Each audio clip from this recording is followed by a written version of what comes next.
LH발 땅 투기 의혹으로 충북도와 청주시 등 지자체들이 전수조사에 나서고 있는 가운데 일부 의원들의 투기 의혹이 불거진 청주시의회도 동참하기로 했습니다. 반면 충북교육청의 경우 도의회 교육위가 소속 직원들에 대한 전수조사를 권고했지만 개발 업무와 무관하다며 거부해 논란입니다. 보도에 임가영 기자입니다. 현직 시의원들의 부동산 투기 의혹이 불거지면서 전수조사 여부에 관심이 쏠렸던 청주시의회. 시의회는 비공식 의원총회를 거쳐 31일 소속 의원 39명 전원에 대한 토지 전수조사를 받기로 결정했습니다. 대상은 시의원 본인과 배우자, 직계 좀비속으로 청주 테크노폴리스와 오창 테크노폴리스, 오송 재생명과학산업단지, 넥스트폴리스 등 청주 지역 10개 산업단지입니다.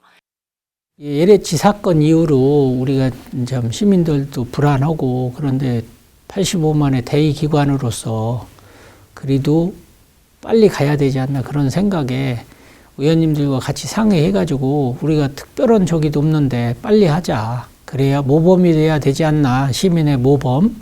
그래야 우리 시민들이 생활하는 데도 좀 도움이 되지 않겠나. 그래서 시작하게 됐습니다. 반면 충북도교육청은 소속 직원들에 대한 투기 조사를 거부했습니다. 도의회 교육위원회 차원에서 교육청 일부 직원들에 대한 전수조사를 제안했지만 개발 관련된 담당 업무가 없어 전수조사가 실익이 없다는 이유입니다. 하지만 교육청 역시 도시개발 시 학교 수요 예측이나 학교 용지 부담금 문제 등을 지자체와 협의하는 만큼 개발과 관련된 사전 정보를 접하는 직원도 적지 않은 게 현실입니다. 교육청 직원들은 투기와 무관하다고 단정짓기 어렵다는 뜻입니다.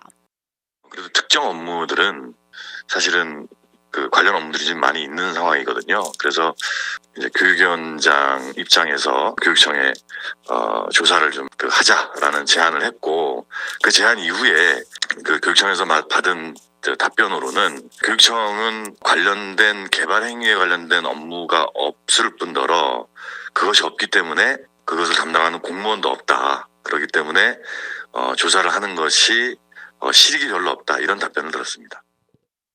이에 대해 도교육청 감사관실은 어차피 최근 정부에서 원칙적으로 모든 공직자들의 재산 등록을 하도록 했기 때문에 앞으로는 팀을 꾸려서라도 해야 되는 상황이며 도교육청은 이미 3월 초 투기 의혹을 사전 방지할 수 있도록 교육청 공직자 재산 등록 사전 심사 제도를 만들었다고 강조했습니다.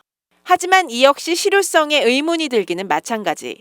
부동산 계약서를 의무 등록하고 재산 등록 취득 일자 등을 적어내도록 했지만 실제 재산 등록을 한 사람은 현재까지 단 1명에 불과합니다.